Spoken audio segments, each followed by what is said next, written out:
नमस्कार। आज प्रधानमंत्री नरेंद्र मोदी और क्रांतिकारी दार्शनिक पेरियार का जन्मदिन है 17 सितंबर। आज के दिन एक क्रांतिकारी पैदा हुआ और एक प्रधानमंत्री पैदा हुआ था।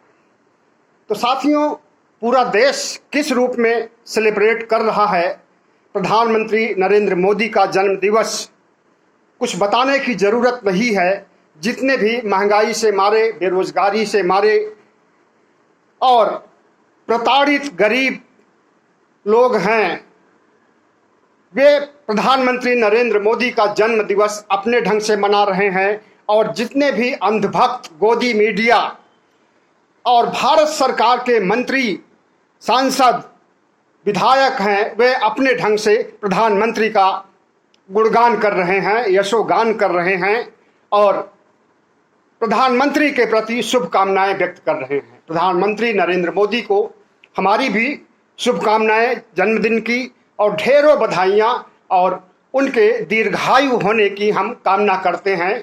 72 या 73 साल के हो चुके हैं प्रधानमंत्री। अगर उनके शर्तों के अनुसार चला जाए तो 3 साल बाद वे भी मार्गदर्शक मंडल में जा सकते हैं। लेकिन जेपी नड्डा और अमित शाह का कहना है कि प्रधानमंत्री नरेंद्र मोदी 40 से 50 साल तक प्रधानमंत्री बने रहेंगे, इसलिए मार्गदर्शक मंडल में जाने की उनकी कोई उम्मीद नहीं है। जो भी सिद्धांत होते हैं, जो भी पार्टी के नियम होते हैं, रूल होते हैं, पार्टी का प्रोटोकॉल होता है, वो सब गैरों पर लागू होता है, लेकिन प्रधानमंत्री जी पर नहीं लागू होता। तो प्रधानमंत्री का जन्मदिन बेरोजगार लोग राष्ट्रीय बेरोजगारी दिवस या राष्ट्रीय रोजगार दिवस के रूप में मना रहे हैं। और जिस तरह से पूरे सोशल मीडिया पर हैशटैग करके प्रधानमंत्री को संबोधित कर रहे हैं, बीजेपी को संबोधित कर रहे हैं, उससे भारतीय जनता पार्टी की हालत पतली हो गई है और उनका जश्न एक मातम में बदल चुका है। और दूसरी तरफ कांग्रेस ने भी घेरा है प्रधानमंत्री नरेंद्र मोदी को कि जो नामीबिया से 8 चीते मंगाए गए हैं, जिनमें 3 मेल हैं और 5 फीमेल हैं, उन चीतों को मंगाने का पूरा से प्रधानमंत्री नरेंद्र मोदी खुद ले रहे हैं, अपनी पीठ थपथपा रहे हैं। जबकि कांग्रेस पार्टी के महासचिव जयराम रमेश का कहना है कि वे चीते और चीता प्रोजेक्ट 2008 और 9 में ही फाइनल हो गया था कि मंगवाने हैं वहां से। और 2010 में मैं खुद जाकर के, जयराम रमेश ने कहा कि मैं खुद अफ्रीकी देशों में जाकर के चीतों का प्रोजेक्ट तय किया था और भारत लाने की बात हुई थी। लेकिन यह मामला सुप्रीम कोर्ट में चला गया और 2013 में सुप्रीम कोर्ट ने मना कर दिया था चीतों को भारत में लाने से। लेकिन 2020 में फिर से बहाल कर दिया गया और चीते लाने की अनुमति दे दी गई सुप्रीम कोर्ट के द्वारा। और अब आज जब चीते लाए गए हैं तो गोदी मीडिया किस ढंग से प्रधानमंत्री की प्रशंसा में कसीदे पढ़ रहा है और कई चैनल तो कह रहे हैं कि शेर ने लाया चीता। मतलब शेर हुए प्रधानमंत्री नरेंद्र मोदी और चीता तो चीता ही है। लेकिन ये बात को भूल गए कि चीता भी जानवर होता है, खूंखार जानवर होता है, और शेर भी खूंखार जानवर होता है। या यूं कहें कि शेर ज्यादा खूंखार जानवर होता है चीतों की अपेक्षा। तो प्रधानमंत्री को शेर कहने या शेर के रूप में टैग करने या शेर की उपाधि देने से के पहले गोदी मीडिया को, अंधभक्तों को सोच लेना चाहिए था कि शेर कहने के क्या निहितार्थ होंगे और इसे पॉजिटिव रूप में कैसे लेंगे और निगेटिव रूप में कैसे लेंगे। बहरहाल हम प्रधानमंत्री नरेंद्र मोदी को खूंखार शेर नहीं कहना चाहते हैं, जानवर भी नहीं कहना चाहते हैं। वे इस देश के प्रधानमंत्री हैं, इस राष्ट्र के 15वें प्रधानमंत्री हैं और उनका सपना है कि 15वें प्रधानमंत्री ही हमेशा प्रधानमंत्री बने रहें। और भारतीय जनता पार्टी का भी यही सपना है कि 15वें प्रधानमंत्री नरेंद्र मोदी हमेशा प्रधानमंत्री बने रहें और लोकतंत्र में जो चुनाव की प्रक्रिया होती है और जो विपक्षी दल होते हैं, इन विपक्षी दलों को समाप्त कर दिया जाए। ऐसा हम नहीं कह रहे हैं, बल्कि कुछ समय पहले जेपी नड्डा ने कहा था पटना में और अमित शाह ने कहा था एक रैली। तो साथियों, फिलहाल आज इस पर बहस की जरूरत नहीं है। आज पेरियार का भी जन्मदिन है। पेरियार भी 17 सितंबर को ही पैदा हुए थे। प्रधानमंत्री नरेंद्र मोदी भी 17 सितंबर को पैदा हुए हैं और आज विश्वकर्मा पूजा भी है। तो तीन महापर्व एक साथ इकट्ठा हो गए हैं और तीनों महापर्वों को सच्ची शुभकामनाएं और देश के लिए, राष्ट्र के लिए उपयोगी हो। विश्वकर्मा की, जो कि निर्माणकर्ता के रूप में माने जाते हैं हिंदू मिथक के अनुसार, अब वो बात सही है या नहीं है उस पर हम नहीं जाते हैं, लेकिन जितने भी अम्बेडकरवादी हैं, बौद्ध हैं, नव बौद्ध हैं, बुद्धिस्ट हैं और प्रगतिवादी सोच के लोग हैं, विज्ञानवादी हैं, उनका किसी का विश्वकर्मा में कोई भरोसा नहीं है और न 33 करोड़ देवी देवताओं में भरोसा है और न रामकृष्ण में भरोसा है, न दुनिया भर के देवी देवता जो बनाए गए हैं, जो कल्पित किए गए हैं, उनमें भरोसा है। पेरियार ने भी यही बात कही थी कि कोई ईश्वर नहीं होता, ईश्वर को बनाने वाला मूर्ख है, ईश्वर को मानने वाला महामूर्ख है और ईश्वर को महिमा मंडित करने वाला भी मूर्ख है। तो इस तरह से पेरियार ने, जो कि द्रविड़ में, साउथ में, तमिलनाडु में क्रांति कर दिया था, ब्राह्मणवाद के खिलाफ सामाजिक क्रांति किया था और उन्हें इसी क्रांति की वजह से यूनेस्को ने साउथ ईस्ट एशिया का सुकरात कहा है। तो हमारे प्रधानमंत्री नरेंद्र मोदी जी को तमाम टाइटल्स मिल चुकी हैं, उसी तरह से पेरियार को भी बहुत सी टाइटल मिली हुई हैं, क्योंकि उनका भी जन्म और उनकी कार्यशैली, उनकी उपलब्धियां आज हमें मार्गदर्शन कर रही हैं और हमेशा मार्गदर्शन कर रही हैं। और उन्होंने जो नींव खोदी थी ब्राह्मणवाद की, ईश्वर और पाखंड अंधविश्वास की, आज वह नींव चौड़ी हो गई है और उनके द्वारा जगाई गई अलख यानी नास्तिकता और बौद्ध धर्म का प्रचार वो दिनों दिन बढ़ता जा रहा है और देश बौद्धमय होने की स्थिति में हो गया है। तो पेरियार ने सीधा प्रहार किया था ब्राह्मणवाद पर, वर्ण व्यवस्था पर, जातिवाद पर और धार्मिक पाखंड अंधविश्वास पर। इसके लिए उन्होंने 15 सवाल पूछे थे देवी देवताओं से और ईश्वर से और इस देश के ब्राह्मणों से। और वे सवाल बहुत मौजूद हैं, क्योंकि वे सवाल ही उनकी नींव खोदने के लिए, ब्राह्मणवाद की नींव खोदने के लिए, पाखंडवाद, अंधविश्वास और ईश्वरवाद की नींव खोदने के लिए काफी हैं। डॉक्टर भीमराव अंबेडकर भी, जो कि पेरियार के समकालीन थे, लगभग 20 साल छोटे थे पेरियार से डॉक्टर अंबेडकर, उन्होंने भी ब्राह्मणवाद का सफाया, वर्ण व्यवस्था का सफाया, अंधविश्वास पाखंड का सफाया, दलित उत्थान और इतना ही नहीं बल्कि पूरे देश के लिए एक सर्वशक्तिमान संविधान का निर्माण किया था। डॉक्टर भीमराव अंबेडकर ने भी 22 प्रतिज्ञाएं दिला करके 14 अक्टूबर 1956 को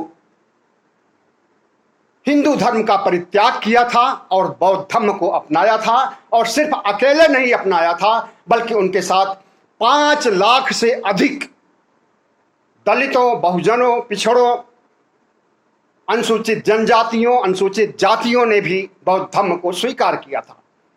लेकिन आज जिस तरह से पेरियार और बाबा साहब भीमराव अंबेडकर से प्रेरणा लेकर के, उनके उपदेशों पर चल करके उनके मिशन को कामयाब करने में आगे बढ़ रहे हैं, वह सराहनीय कदम है और ऐसा ही होना ही चाहिए। और एक बात जान लीजिए कि जब अंबेडकरवाद पूरे देश में हावी हो जाएगा तो ब्राह्मणवाद और मनुवाद का पता नहीं चलेगा और ब्राह्मणवादी मनुवादी सरकारें नहीं बन सकती हैं। और इनकी जो लोकतंत्र के खिलाफ, संविधान के खिलाफ और इस राष्ट्र के खिलाफ जो घटिया सोच है, देश को बेचने की जो नियति है और इस देश में हिंदू राष्ट्र स्थापित करने की इनकी कोशिशें हैं, ये सब नकारा साबित होंगी, नाकाम साबित होंगी। इसलिए अंबेडकरवाद, पेरियार, अंबेडकर, फूले दंपति को हमेशा याद किया जाना चाहिए और इनसे प्रेरणा लेकर के, इनसे ऊर्जा लेकर के हमें आगे बढ़ना चाहिए। और उन्हीं पेरियार को आज हम याद कर रहे हैं जिन्होंने हमें नास्तिकता का पहला पाठ पढ़ाया था। हालांकि प्राचीन काल में ही जब धर्म, दर्शन, अध्यात्म का विकास हो रहा था तो उसी समय चारवाक नामक एक पंथ चल पड़ा था जो कि नास्तिक था, और उस समय जो ब्राह्मणवाद हावी हो रहा था उस पर लगाम लगाने का काम किया था। वही चारवाक दर्शन बाद में पेरियार ने अपनाया, अंबेडकर ने अपनाया, फूले दंपति ने अपनाया, और न सिर्फ चारवाक दर्शन को अपना करके नास्तिकता का विकास किया और इसे राष्ट्रीय, अंतर्राष्ट्रीय स्तर पर ले जाने का काम किया, बल्कि शिक्षा के क्षेत्र में, राजनीति के क्षेत्र में, समाज के क्षेत्र में, समाज उत्थान के क्षेत्र में बाबा भीमराव अंबेडकर और फूले दंपति और पेरियार का महत्वपूर्ण योगदान हमेशा हमेशा याद किया जाएगा। और हम उम्मीद करते हैं कि आज का बहुजन समाज इन्हीं तीन महापुरुषों को याद करके, इनसे प्रेरणा लेकर के इनके मिशन को आगे बढ़ाएगा तो हमारा देश, जो कि पहले शासक था मौर्य काल से लेकर के और उसके बाद भी पिछड़ी जातियों का या बौद्धों का शासन रहा है, उस परंपरा को हम फिर से पालेंगे और उसी परंपरा के अनुसार हम देश को चलाएंगे, क्योंकि हमारी संख्या 90% से अधिक है। जिसकी जितनी भागीदारी उसकी उतनी हिस्सेदारी। अभी हिस्सेदारी हमारी है तो जरूर 90% और हमारी जनसंख्या भी 90% है, लेकिन हिस्सेदारी को हम प्राप्त नहीं कर सकते हैं। कैसे प्राप्त कर सकते हैं? इन्हीं पेरियार, इन्हीं अंबेडकर और इन्हीं फूले दंपति के बताए हुए रास्ते पर चल करके हम अपने अधिकार को प्राप्त कर सकते हैं, अपने हक को प्राप्त कर सकते हैं और अपने समाज को, अपने राष्ट्र को आगे की तरफ ले जा सकते हैं। लेकिन हमें इस बात के लिए बहुत अफसोस है कि ओबीसी समाज में और दलित समाज में अभी भी बहुत से मनुवादी टाइप के मनुवादी लोग बसे हुए हैं, बने हुए हैं, और उनके दिमाग जागृत नहीं हुआ है और उनके अभी वो सोए हुए हैं, चिर निद्रा में सोए हुए हैं। और जो पाखंड का पाठ, जो अंधविश्वास का पाठ उन्हें ब्राह्मणों ने पढ़ाया था, उसी अंधभक्ति में अभी भी विलीन है।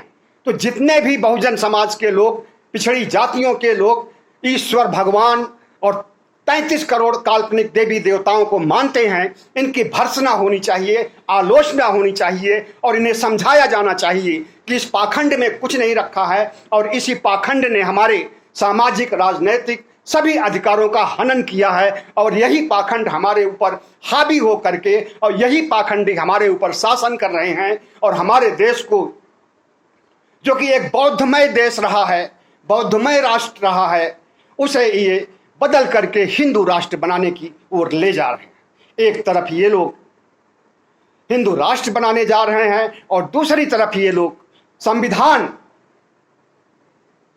को खत्म करना चाहते हैं और मनुस्मृति का राज स्थापित करना चाहते हैं, लोकतंत्र को खत्म करना चाहते हैं, राजशाही राजतंत्र को स्थापित करना चाहते हैं। अगर जेपी नड्डा और अमित शाह बयान देते हैं कि नरेंद्र मोदी 35-40 साल या 50 साल तक आगे भी प्रधानमंत्री बने रहेंगे, तो इसका सीधा सा मतलब है कि ये लोकतंत्र को खत्म करने, विपक्ष को खत्म करने, संविधान को खत्म करने और न्यायपालिका को खत्म करने, व्यवस्थापिका को खत्म करने, मीडिया को खरीद ही लिया है कि वो आगे बढ़ रहे हैं और बढ़ते ही जाएंगे, वो अपने मिशन के लिए और हम लोग अपने मिशन के लिए। और हमें पूरा उम्मीद है कि अगर हम पेरियार, बाबा साहब अंबेडकर और फूले दंपति के विचारों पर चलेंगे तो मनुवाद को भी हराएंगे और आज की हिटलर शाही सरकार को भी हराएंगे। तो देखना यह है कि जो दो विचारधाराएं, मनुवाद की विचारधारा, अंबेडकरवाद की विचारधारा एक साथ समानांतर रूप से चल रही है, इसमें कौन सी लकीर बड़ी हो जाएगी और कौन लकीर छोटी रह जाएगी।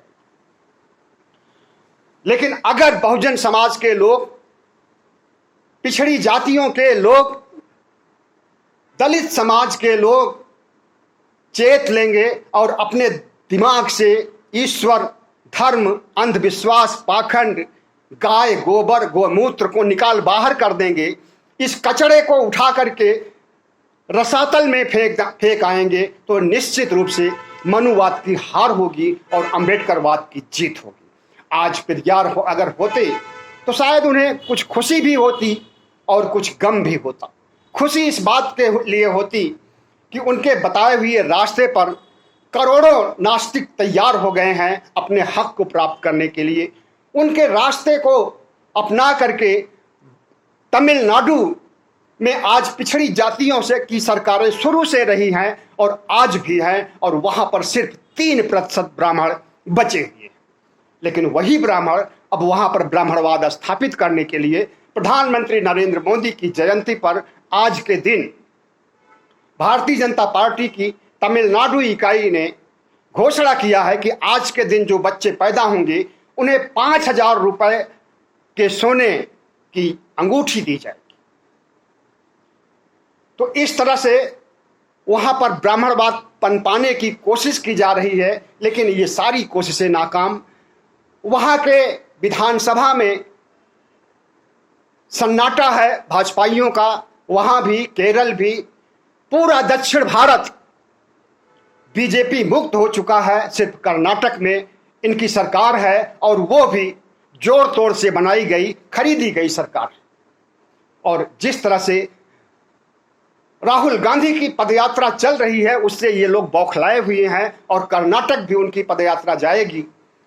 तो पहले से ही माहौल रहा है वहां पर कांग्रेस का, और जब कांग्रेस वहां पर भारत जोड़ो का अभियान चलाएगी तो निश्चित रूप से उसका जनाधार वहां बढ़ जाएगा और भारतीय जनता पार्टी की कर्नाटक के आने वाले चुनाव में बुरी तरह से हार होगी। इस तरह से पूरा दक्षिण बीजेपी मुक्त हो जाएगा और बचेगा उत्तर भारत। और उत्तर भारत में जितनी एंटी इनकम्बेंसी है, महंगाई की वजह से लोग त्राहिमाम कर रहे हैं, बेरोजगार खफा हैं, आत्महत्या कर रहे हैं, रोजगार की मांग कर रहे हैं, और जितने भी गरीब हैं, भुखमरी के, कुपोषण के शिकार हैं, प्रधानमंत्री नरेंद्र मोदी को कोई भी वोट नहीं देना चाहेंगे।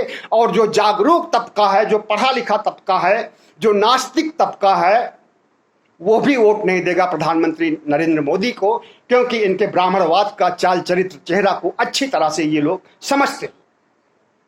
और जिस तरह से पिछले 8 सालों में इन्होंने अत्याचार किया है, जुल्म किया है, सब्जबाग दिखा करके सत्ता को हासिल किया है, और गरीबी हटाने, किसानों की आय दोगुनी करने, तरह तरह के जुमले बिखेरे गए हैं, उसमें इन्हें कोई भी कामयाबी नहीं मिली है।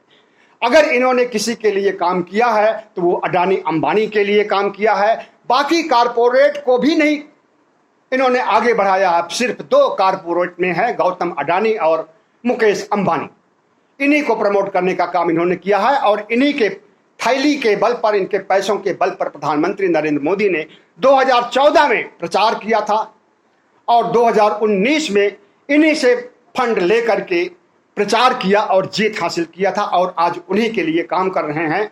और रातों रात गौतम अडानी एक बहुत बड़े उद्योगपति बन जाते हैं। कोरोना काल में भी उनकी कई गुना वृद्धि होती है उनकी आमदनी में, और आज वे भारत में नंबर 2, भारत में नहीं बल्कि विश्व में नंबर 2 की स्थिति में हैं, संपत्ति के मामले में, धन दौलत के मामले में। लेकिन एक ही दिन या 2 ही दिन तक वे रहे, उसके बाद फिर से वे तीसरे नंबर पर चले गए, और जो तीसरे नंबर पर थे वो फिर से दूसरे नंबर पर आ गए हैं। यह अपडेट जानकारी है। गौतम अडानी अब विश्व में तीसरे नंबर पर अमीर हैं। तो साथियों, आज प्रधानमंत्री का जन्मदिन है, और प्रधानमंत्री को अगर आज के दिन भी सद्बुद्धि आ जाए और इस देश के अल्पसंख्यकों के प्रति अन्याय बंद कर दे, इस देश के पिछड़ों के प्रति अन्याय बंद कर दे, इस देश के दलितों के प्रति अपमान बंद कर दें और आरएसएस के एजेंडे को रसातल में फेंक दें और ब्राह्मणवाद का जो भूत सवार है उनके ऊपर उसे भी रफा दफा कर दें, तो प्रधानमंत्री नरेंद्र मोदी का फिर से समर्थन किया जा सकता है। लेकिन ऐसा वे करने वाले नहीं हैं। बहरहाल आज उनका जन्मदिन है और जन्मदिन पर बधाई और शुभकामनाएं देने के साथ साथ हम उनके चिरायु होने, अधिक उम्र होने की हम कामना करते हैं। और रही बात पेरियार की, तो पेरियार तो अमर हो चुके हैं, अमर हैं और अमर रहेंगे। और उनके दिखाए हुए रास्ते पर हमने अपने मिशन को, नास्तिकता के मिशन को, अंबेडकरवाद के मिशन को बहुत हद तक लांघ लिया है और बहुत अभी हमें सफर करना भी है। और उस सफर में सबको लेना है। जो अंधविश्वासी पाखंडी हैं उन्हें जगाना है और जो जगे हुए हैं उन्हें आगे बढ़ाना है। और जो आगे बढ़ चुके हैं उनसे उम्मीद की जा सकती है कि वे अंबेडकर बने, वे पेरियार बने। आज भी अंबेडकर और पेरियार की जरूरत है और अंबेडकर पेरियार के रूप में तो नहीं बन सकते हैं। अगर उनसे कम ताकतवर भी बनते हैं तो अगर कई पेरियार तैयार हो जाएंगे, कई अंबेडकर तैयार हो जाएंगे, तो इस देश को बहुजनमय बनाने में, इस देश को बौद्धमय बनाने में कोई नहीं रोक सकता है। और रही बात आज के जो वर्तमान हालात हैं, बहुत बुरे हालात हैं। सांप्रदायिकता का बोलबाला है, अडानी अंबानी का बोलबाला है, गरीबी, बेरोजगारी, महंगाई आसमान छू रही है। और जहाँ तक है भारत की खुशहाली को नज़र लग गई है किसी की और वह खुशहाली छिनती जा रही है और कुपोषण में, आत्महत्या में और मौतों में तब्दील हो चुकी है। तो जिस तरह से भारत में आज जो स्थिति है, आज जो भारत की तस्वीर है, इस तस्वीर को बदलने के लिए हमें पेरियार से, हमें अंबेडकर से, फुले दंपति से प्रेरणा लेनी है और उनके उपदेशों पर चलते हुए हमें काम करना है। अंबेडकरवाद को आगे बढ़ाना है, नास्तिकता को आगे बढ़ाना है, विज्ञानवाद को आगे बढ़ाना है। तभी हमारा कल्याण हो सकता है और तभी हम राष्ट्र को नंबर 1 बना सकते हैं दुनिया में और तभी हमारा राष्ट्र समृद्ध भारत हो सकता है। बहुत बहुत धन्यवाद। हमारे चैनल को सब्सक्राइब कीजिएगा, लाइक कीजिएगा और शेयर कीजिएगा।